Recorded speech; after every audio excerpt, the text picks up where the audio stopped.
오늘 우리에게 주신 하나님의 말씀은 요한복음 14장 27절 말씀입니다. 신약성경 173면입니다.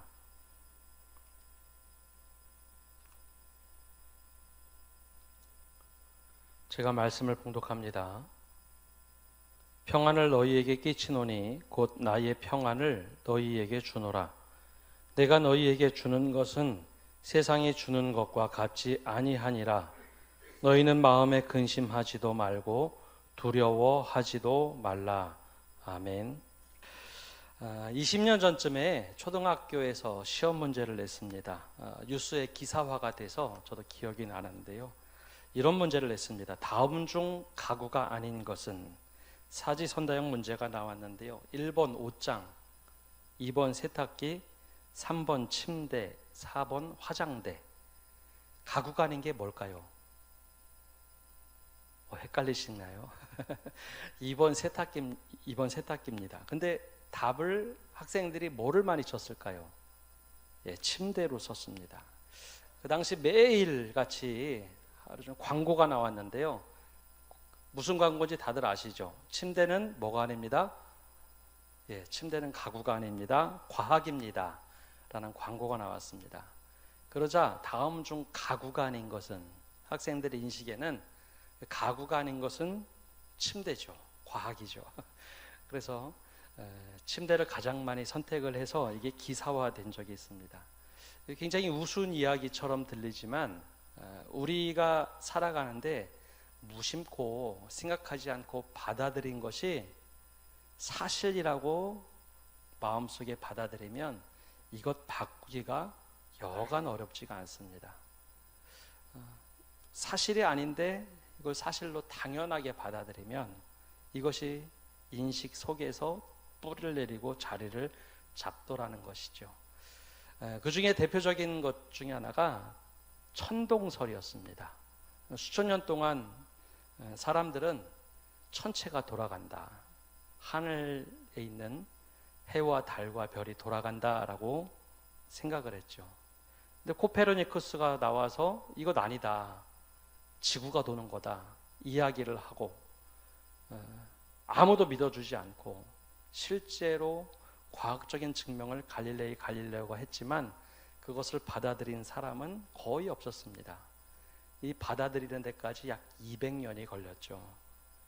아무리 과학적으로 증명을 해보아도 사람들 인식 속에 그건 사실이 아니야 라고 생각이 되면 사실이 아닌 게 사실로 인식되기도 합니다. 신앙은 어떨까요?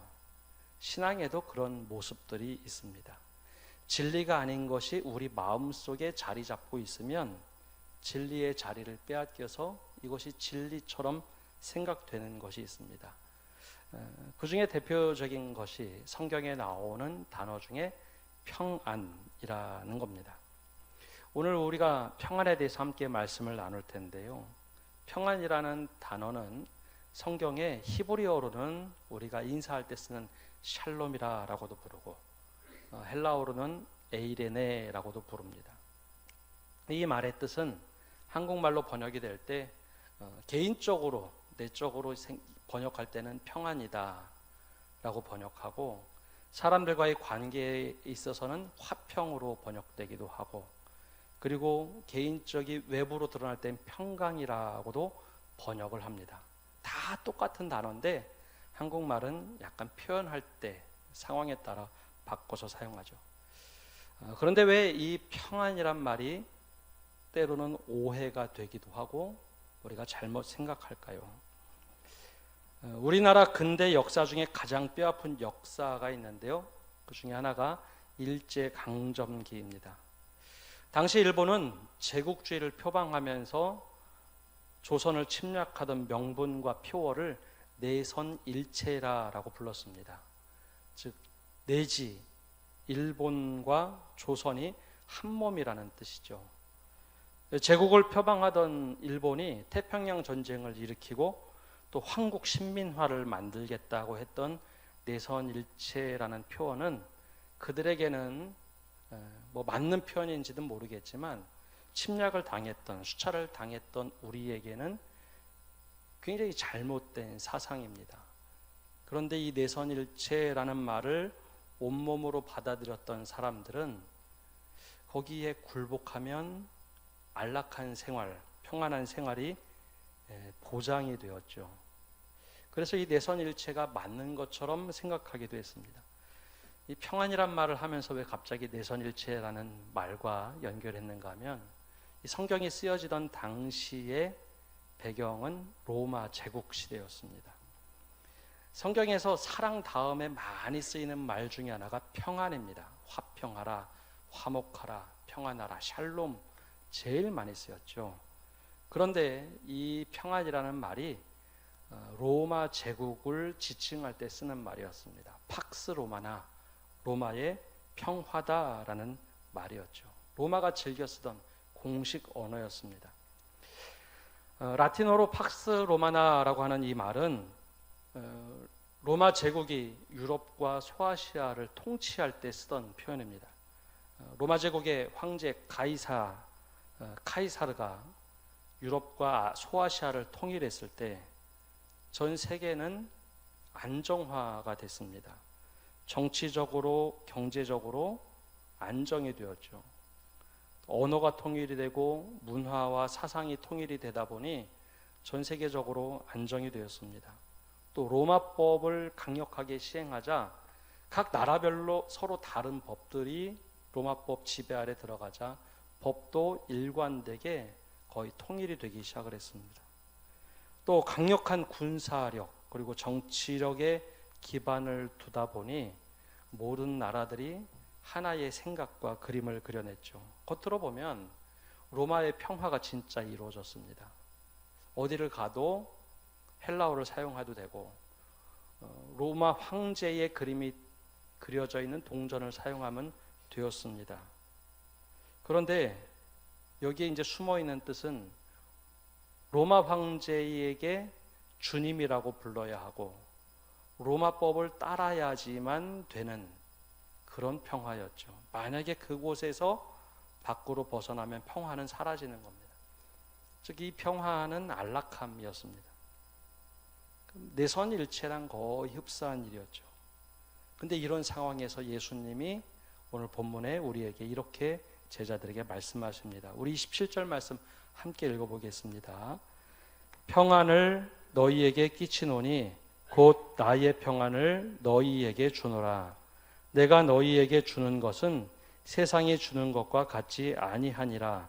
너희는 마음에 근심하지도 말고 두려워하지도 말라. 아멘. 여기서 주님이 가장 강조한 것은 나의 평안을 너희에게 주노라 하면서 세상이 주는 평안과 같지 않다라는 말씀을 하십니다. 세상이 주는 평안과 주님이 주시는 평안이 다르다는 거죠. 똑같은 단어를 써도 다르다는 겁니다. 그러면 주님이 주시는 평안은 무엇인지, 세상이 주는 평안은 무엇인지 우리가 한번 고민해 봐야 합니다. 또 더 나아가서 이 평안을 가지고 근심하지도 말고 염려하지 말라고 했는데 이 평안을 가지고 살아가는 것이 도대체 어떤 것인가 라는 질문을 하고 우리 스스로 답해야만 합니다. 그래야 믿음이 되죠.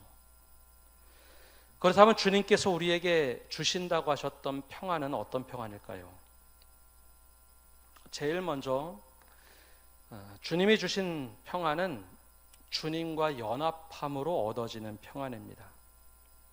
주님과 함께함으로 주어지는 평안함입니다. 여러분 속이 상하고 힘들 때에 주님 앞에 나가서 조용히 기도해 보신 일이 있으시죠? 너무 힘들고 속상할 때 저도 교회 예배당에서 혹은 기도실에서 기도하곤 합니다. 또 목회하기 전에도 그렇게 기도를 했습니다. 그럼 조용한 가운데 주님의 위로가 막 물밀듯이 찾아오는 평안들이 있습니다. 이게 말로 표현하기는 참 어려운데요. 내 상황이 바뀌거나 환경이 바뀐 것 아닌데 정말로 간절히 주님께 속상함을 토로하다 보면 그 끝에서 주님의 평강이 꽉 밀려 들어올 때가 있습니다. 말씀을 준비하면서 그때가 언젠가 곰곰이 생각해 보면 내가 주님께 무엇인가 잘하려고 누구에게인가 잘 보이려고 막 노력할 때가 아니라 내 마음을 아주 정직하게 주님 앞에 다 내놓고 기도하고 어느 순간에 주님이 정말 이렇게 원하시는구나, 그 마음이 딱 맞아 떨어질 때 갑자기 평안이 확 밀려옵니다. 나는 이렇게 생각하고 막 속상해서 막 얘기했는데 주님이 주시는 마음이 이거구나라고 발견하는 순간, 그때 평강이 물빌듯이 막 밀려옵니다. 성경에는 그런 수많은 인물들이 나옵니다. 사무엘의 어머니 한나가 그랬죠. 성전에 가서 그렇게 울면서 기도를 했습니다. 너무 울어서 술 취한 여인 취급받아도 그렇게 간절하게 기도를 했죠. 라헬의 언니 레아도 그렇게 기도를 했습니다. 속상하고 힘들고 어느 누구에게 가서 토로하지 못할 때 하나님 앞에 나가서 기도하는데 하나님이 그렇게 평강을 주셨죠. 다윗도 사울 왕 앞에 막 쫓김을 당할 때, 너무나 억울하게 쫓김을 당할 때 하나님께 간절히 기도합니다. 근데 그들이 한결같이 동일한 것이 있는데요, 하나님께 잘 보이려고 기도한 일이 없습니다.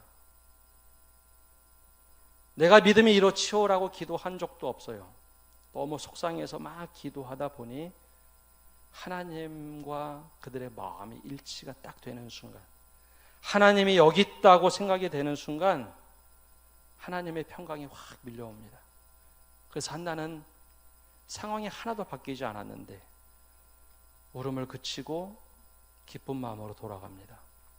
오랫동안 기도했죠. 그런데 하나님 마음이 평강이 확 몰려오자 그 여인은 기쁨으로 돌아갑니다. 레아도 그랬죠. 너무 속이 타고 힘들고 그렇게 오랫동안 수년간, 아니 10년 이상 기도했을런지 모르겠습니다. 그렇게 오랫동안 기도하다가 하나님의 평강을 주시자 넷째 아들 이름을 유다, 찬양이라고 이름을 짓고 나서 그 여인은 찬양하는 삶을 삽니다. 다윗도 그랬습니다. 사울에게 쫓기는 일이 그치지 않았지만 하나님의 평강이 물밀듯이 찾아오자 다시 일어날 힘을 얻고 살아갑니다. 여기 특징은 하나님께 잘 보이려고, 누구에게 잘 보이려고 한 것이 아니라 하나님의 마음과 딱 연결이 될 때 하나님 이걸 원하셨군요. 그럴 때 평안이 찾아옵니다. 바울은 이런 모습을 빌립보 교인들에게 이렇게 기도를 가르쳐주며 말합니다. 빌립보서 4장 6절과 7절에 보면 이렇게 말하죠. 우리 함께 읽어보겠습니다. 아무것도 염려하지 말고 다만 모든 일에 기도와 간구로 너희 구할 것을 감사함으로 하나님께 아뢰라. 그리하면 모든 지각에 뛰어난 하나님의 평강이 그리스도 예수 안에서 너희 마음과 생각을 지키시리라. 모든 사람들의 모습이었습니다. 염려거리로 막 기도하고 근심 가지고 기도했지만 그것 말고 하나님께서 함께 하시는 그것에 감사함으로 구할 때 하나님의 평강이 우리 마음과 생각을 지키더라라는 거죠. 그게 바로 하나님이 주시는 평강, 주님이 주시는 평강입니다. 상황을 바꿔서 편안함이 아니라 마음에 고요하게, 내 주변은 너무 복잡하고 힘들고 아직도 근심이 있지만 물밀듯이 들어오는 평강, 이것이 주님이 주시는 평강입니다. 그런데 세상의 평강은 어떤 것을 말할까요? 세상의 평안은 좀 다릅니다. 로마 황제 혹은 권력자에게 잘 보여야 얻어지는 안락함입니다. 요즘 말로 하면 줄 잘 서고 잘 보여야 얻어지는 안락함이죠. 내가 누구에게가 뭘 잘 보이면 그가 보장해주는 미래가 펼쳐져 얻어지는 안정감을 세상에 주는 평안이다라고 말합니다. 로마가 그랬습니다. 너희 우리에게 잘 보이면 우리 바운더리 안에만 들어오면 평안할 거야. 이게 세속적인 평안이죠. 그런데 안타까운 것은 세상의 평안을 그대로 교회에서 말하는 평안과 똑같이 사용하더라는 것이죠. 로마 제국을 떼버리고 하나님을 거기에 넣고 우린 평안이라고 얘기할 때가 많습니다. 주님이 주시는 함께함의 은혜로 받아지는 평안이고 거긴 굴복하고 무엇인가 따라야 되는 평안인데 그것을 바꿔서 치환하고 주님께 잘 보이고 따라야 하고 그래야 얻어지는 평안이라고 생각합니다. 그러다 보니 신앙생활을 하면 할수록 더 공고해집니다. 나는 더 열심히 하고 누구에게 인정받으려고 했는데 따르면 따를수록 곤고해지고 피곤해집니다. 왜 그럴까요? 신앙의 방향이 잘못됐기 때문에 그렇습니다. 주님은 우리와 함께함, 깊은 관계 속에서 얻어지는 평안을 얘기하는데 나는 멀찌감치 주님 따르겠다, 혹은 누군가 사람을 따르겠다고 할 때 신앙생활이 곤고해집니다. 목사에게 잘 보이고 장로에게 잘 보이고 누군가에게 잘 보여서 얻어지는 평안은 없습니다. 그럴수록 곤고해지죠. 주님과 함께하는 평안을 누릴 수 있어야 합니다. 방향을 잘못 잡으면 방향을 돌이켜야 됩니다. 만약에 내가 믿음 생활하면서 평안이 점점점 사라지고 있다면 스스로 점검해 봐야 합니다. 왜 나에게는 평안이 없을까? 주님이 분명히 나의 평안을 너희에게 준다라고 말씀하셨는데 왜 나는 평안하지 못할까? 대상이 잘못됐거나 방향이 잘못되어 있는 겁니다. 주님과 연합하여 얻어지는 평안은 사라지지 않습니다. 빼앗기지도 않습니다. 주님이 주시기 때문이죠. 주님과 어떻게 하면 연합으로 평안함을 가지고 살지 우리 스스로 한번 점검하고 다시 돌아보는 이 여름 하반기 시간이 되시기를 간절히 축복합니다. 두 번째, 주님이 주시는 평안함은 세상을 이길 힘이 됩니다. 조금 고상하고 어려운 말로 이것을 표현하면 신학적인 용어로 종말론적인 평안이다라고 부릅니다. 한번 따라해 볼까요? 종말론적인 평안을 주옵소서. 조금 어려운 말이죠. 이게 종말론적인 평안이 도대체 무엇일까? 제자들에게 예수님께서 하신 말씀이 있습니다. 요한복음 16장 33절 우리가 읽은 말씀 다음을 보면 이렇게 말씀하시죠. 우리 함께 읽어보겠습니다. 이것을 너희에게 이르는 것은 너희로 내 안에서 평안을 누리게 하려 함이라. 세상에서는 너희가 환난을 당하나 담대하라. 내가 세상을 이기었노라. 아멘. 주님이 세상을 이기셨기 때문에 지금 환난을 당할지라도 평안을 절대 빼앗기지 말아라. 마지막까지 평안을 지키며 살아라. 이것이 종말론적인 평안입니다. 어떤 상황과 환경이 와도 내가 빼앗기지 않는 평안을 지니고 사는 것, 즉 구원의 평안함을 말하죠. 이미 결정되어 있는 주님의 미래입니다. 아직은 오지 않았지만 주님이 오시면 이 평안을 가지고 살던 복음의 평안의 복음을 가지고 살던 이들에게 하나님의 나라 들어가는 축복이 만다는 거죠. 결정되어 있는 미래입니다. 다음 주부터 올림픽이 시작이 되죠. 프랑스 올림픽이 시작이 되면 아마 생방송을 보는 분들도 있고 녹화 방송 혹은 결과를 알고 하이라이트 보는 분들도 계실 겁니다. 근데 생방송과 하이라이트의 차이점은 생방송은 그거 보면서 이거 지면 어떻게 하나 조마조마한 마음으로 보지만 결과를 알고 보면 느낌이 좀 다릅니다. 막 우리 선수들이 실수하고 잘못해도 이겼다는 결과를 알면 그럴 수도 있지. 언제 이길까 하면서 그걸 보죠. 바로 이 평안이 이런 겁니다.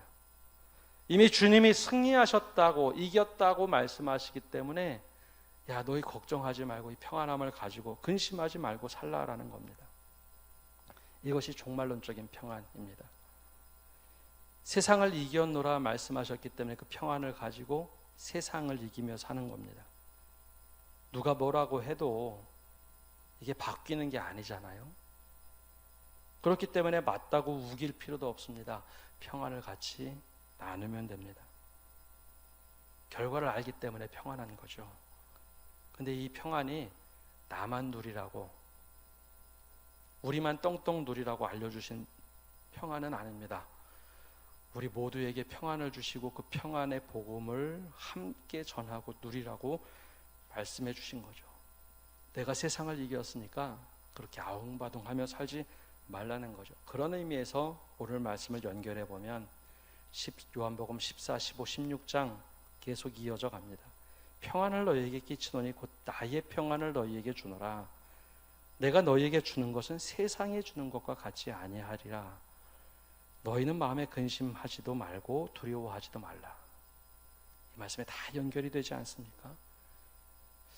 그런데 여기서 세속적인 평안을 가지고 주님이 주신 평안으로 대체해버리거나 오해를 하면 이때 또 우리의 신앙이 많이 망가지거나 혹은 불신앙으로 살아갈 때가 있습니다.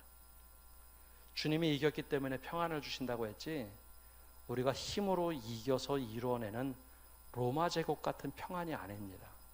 그런데 우리가 너무 세상에 도취되거나 익숙해서 살아가다 보면 내가 힘으로 만들어내는 평안, 질서가 쫙쫙 잡히는 그런 평안을 자꾸 추구하고 싶은 욕망이 생깁니다. 이게 진짜 불신앙의 모습이죠. 베드로가 한번 그런 적이 있습니다. 예수님이 잡혀가자 칼을 꺼내서 말고의 귀를 내리치죠. 그래서 예수님이 코되게 혼내키죠. 칼을 쓰는 자는 칼로 망하리라. 평안함을 위해서, 아니 칼로 이겨서 내가 평안함을 얻고자 했는데 아니 오히려 불안함이 더 확 밀려 들어왔습니다. 로마 제국이 하는 것처럼 똑같이 베드로가 하고도 깨닫지를 못했던 겁니다. 근데 우리가 그럴 때가 너무나 많이 있습니다. 이런 왜곡된 모습이 가장 심했던 기독교 역사가 있는데요. 기독교가 힘을 제일 많이 가졌던 때였습니다. 17세기에서 19세기에 흔히 말하는 기독교의 제국주의 선교를 할 때였습니다. 우리나라는 이 역사 큰 줄기 바로 옆에 밖에 있었기 때문에 직격탄을 맞지 않았지만 수많은 나라들은 이 우리의 기독교의 부끄러운 역사 한복판에 들어갔습니다. 로마 제국의 방법을 그대로 이용해서 선교를 할 때였죠. 로마 카톨릭의 제국주의였던 스페인, 포르투갈은 중미하고 남미를, 그리고 개신교의 제국이었던 영국, 프랑스, 독일은 아프리카, 아시아를 왔습니다. 처음엔 선교사가 순수하게 왔지만 이후에는 군대가 왔고 상인들이 왔습니다. 제국주의 선교를 했죠. 힘으로 눌렀습니다. 그래서 중남미는 대부분 카톨릭 국가가 됐고 아프리카의 많은 나라들은 기독교 국가, 즉 개신교 국가가 됐습니다. 긍정적인 면처럼 보이는데 1945년에 민족 자결주의가 외쳐지면서 대부분 제국들이 철수를 하게 되죠. 아시아에서도 다 철수를 하고 아프리카, 중남미 다 철수를 했습니다. 그리고 남았더니 신앙인으로 100%가 됐는 줄 알았던 남미의 경우에는 카톨릭 인구가 대부분이라고 하지만 대부분 명목상 그리스도인이 됐습니다. 아프리카에 제일 많은 기독교 국가가 있다고 생각했지만 제국이 떠나고 나니까 기독교인이 얼마 남지 않았습니다. 순수한 기독교인이 없었습니다. 아시아는 더 심했죠. 아시아는 필리핀을 제외하고는 서양의 식민지 받았던 나라들은 기독교가 채 2%가 되는 나라가 없었습니다. 힘으로 복음을 가지고 힘으로 복음으로 다 전했는데 다 잘 될 거라고 생각했죠. 지배할 때는 그랬습니다. 근데 떠나고 났더니 신앙이 사라져 버렸습니다. 그걸 깨닫는데 200년이 넘게 걸렸습니다. 1960년대부터 이거 정말 잘못했구나 통렬하게 반성하면서 그 제국주의 선교를 어떻게 하면 걷어내고 진짜 평안의 복음을 심을까, 어떻게 하면 섬김의 복음으로 돌아갈까, 그 노력을 한 결과가 지금의 선교의 모습입니다. 역사적으로 깨닫는데 200년이 넘게 걸렸는데 우리는 여전히 그렇게 하려고 합니다. 누군가에게 잘 줄을 서면 힘을 가지고 평안하게 만들어 놓으면, 근데 그 힘이 조금이라도 흔들리거나 균형이 가면 복음이 사라져 버립니다. 돈과 힘을 과시하면 과시할수록 평안은 깨져버렸습니다. 여전히 우리가 그렇게 살고 있지는 않습니까? 주님은 내가 세상을 이겼다고 했지 우리가 세상을 이겼다고 하지 않았습니다. 내가 세상을 이겼으니 더 평안을 가지고 평안의 복음을 가지고 살아라. 사도 바울은 이것을 조금 돌려서 이야기하죠. 로마서 8장 5절과 6절에 보면 이렇게 말을 합니다. 육신을 따르는 자는 육신의 일을, 영을 따르는 자는 영의 일을 생각하나니 육신의 생각은 사망이요 영의 생각은 생명과 평안이니라. 로마서를 잘못 읽으면 육의 사람은 예수를 모르는 사람, 영의 사람은 예수를 믿는 사람으로 자꾸 그렇게 보는데요. 그런 말이 아닙니다. 로마서는 로마에 살던 그리스도인들에게 보낸 편지입니다. 그리스도인들이 왜 자꾸 육의 사람이 되어서 사느냐를 얘기하는 겁니다. 육의 사람이 힘으로 이기려고 할 때 사망이 되더라는 거죠. 진짜 영의 사람은 생명과 평안을 끼치는 사람들이라는 겁니다. 어떻게 하면 저 사람이 생명으로 살릴까? 어떻게 하면 평안으로 살아갈까? 그래서 육신의 생각은 하나님과 원수가 되고 하나님의 굴복하지 아니하는 것이니 그것을 제발 좀 버려라 라는 것이 로마서의 말씀의 핵심입니다.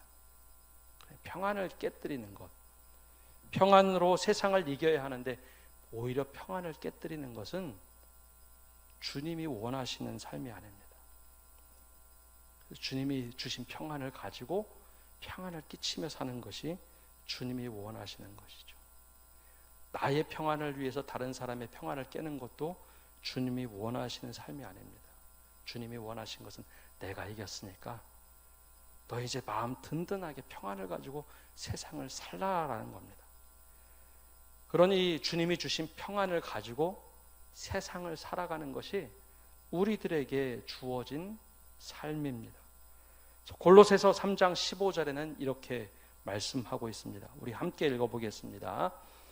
그리스도의 평강이 너희 마음을 주장하게 하라. 너희는 평강을 위하여 한 몸으로 부르심을 받았나니 너희는 또한 감사하는 자가 되라. 아멘. 그리스도의 평강이 우리 마음을 주장하게 하라. 나의 평강이 다른 사람의 평강을 위하여서 사는 모습으로 살라라는 겁니다.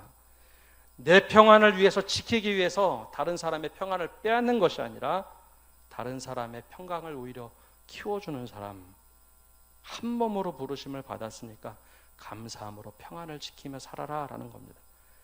로마서에도 그 말씀을 합니다. 할 수 있거든 너희로서는 모든 사람과 더불어 화목하라, 평화하라라는 것이죠.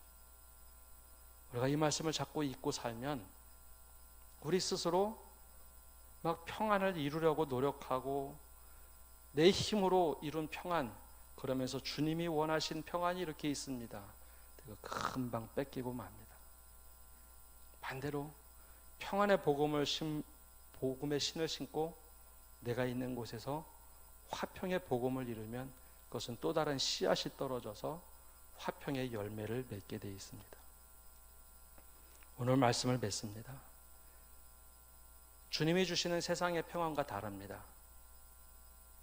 누구를 따른다고 얻어지는 평안이 아니라 주님과 함께함으로 자연스럽게 우리에게 주어지는 평안입니다. 잘 보이려고 하는 것이 아니라 거꾸로 내 약점 주님께 다 드러내려도 주님은 나를 토닥이시면서 평안함으로 인도하시는 분입니다. 그러니 어떻게 하면 주님의 마음에 합한 사람이 될까? 어떻게 하면 주님과 연합한 삶을 살까?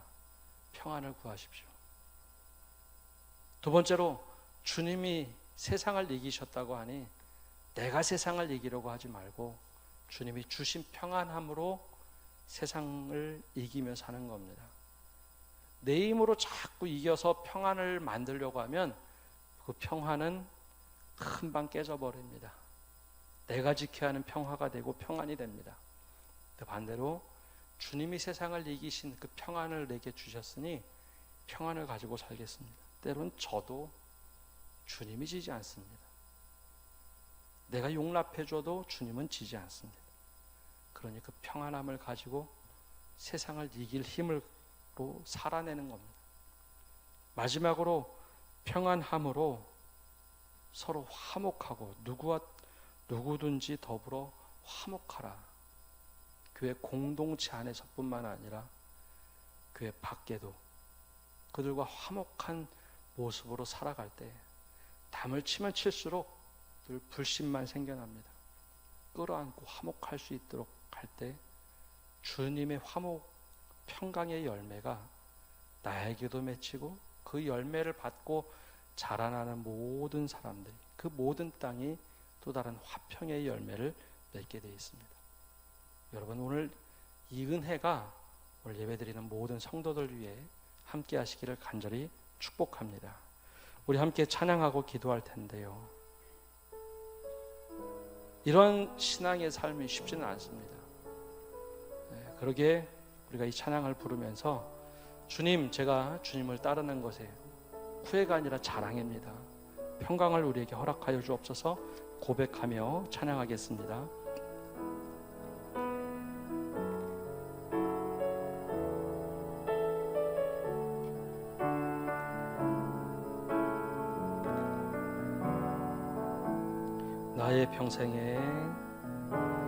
나의 평생에 가장 복된 일은 내가 예수님을 만난 것이라. 나의 평생에 가장 잘한 일은 내가 예수님을 주로 섬긴 것이라. 세상 살 동안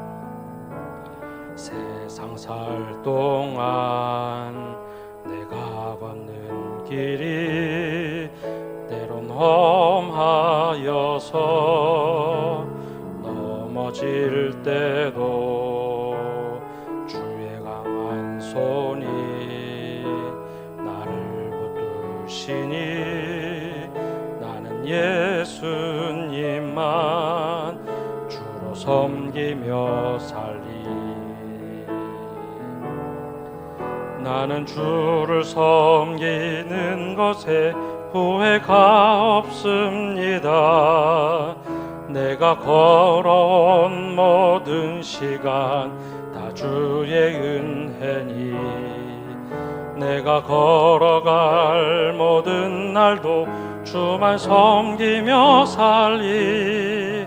오직 예수 이름 부르며 살아가리라. 이것이 나의 간증이요, 이것이 나의 찬송일세. 나 사는 동안 끊임없이 구주를 찬송하리로다. 나의 평생에, 다시 하겠습니다. 나의 평생에 가장 복된 일은 내가 예수님을 만난 것이라. 나의 평생에 가장 잘한 일은 내가 예수님을 주로 섬긴 것이라. 세상 살 동안 내가 걷는 길이 때론 험하여서 넘어질 때도 주의 강한 손이 나를 붙드시니 나는 예수님만 주로 섬기며 살리. 나는 주를 섬기는 것에 후회가 없습니다. 내가 걸어온 모든 시간 다 주의 은혜니, 내가 걸어온 모든 날도 주만 섬기며 살리 오직 예수 이름 부르며 살아가리라. 이것이 나의 간증이요 이것이 나의 찬송일세. 나 사는 동안 끊임없이 구주를 찬송하리로다. 우리 함께 기도하겠습니다. 주님이 주신 평안함은 세상이 주는 평안함과 같지 않다고 했습니다. 주님, 우리에게 평안을 주실 때 우리가 주님과 연합할 때 주옵소서. 우리가 주님과 함께 동행할 때 그 평안을 달라고 기도합시다.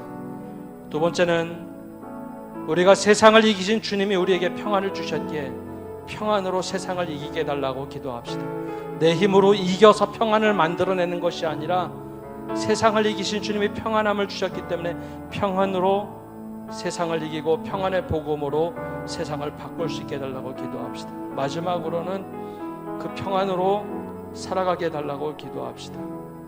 우리가 살아가는 곳에 평안이 넘치고 감사가 넘치고 내가 밟는 곳이 주님의 나라가 되고 주님의 땅이 되게 해주십시오.